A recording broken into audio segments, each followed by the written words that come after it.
Hello there.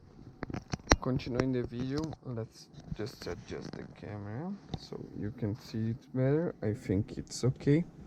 Okay, this unit here, as you can see, it's very similar to the one I have.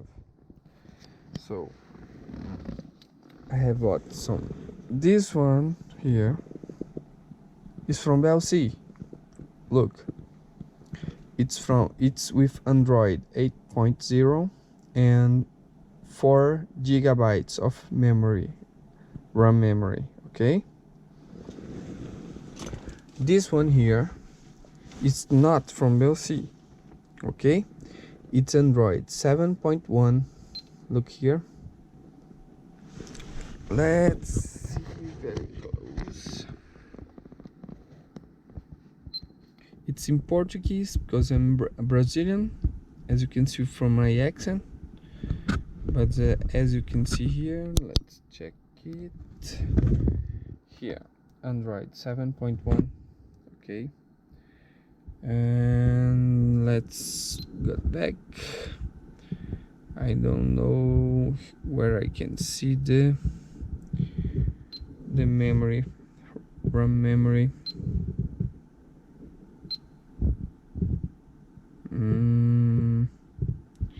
Here. Okay, here's the resolution and 32 gigabytes of RAM.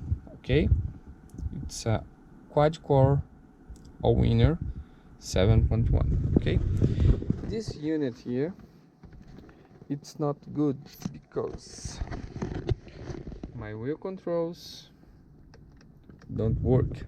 Okay, it's very good, but the problem beside that is that here, when I put the control from the brightness, okay, the maximum is number 5, but even in number 5, when I have the sun directly from inside in the display, I can't see the map very good. So this is very annoying when you are driving and you want to see the map and you can't see that. I hope this new unit here don't have this problem. So let's take this one out and I will show you the connections, how it's done with this one and how it will be done with this new one. Okay.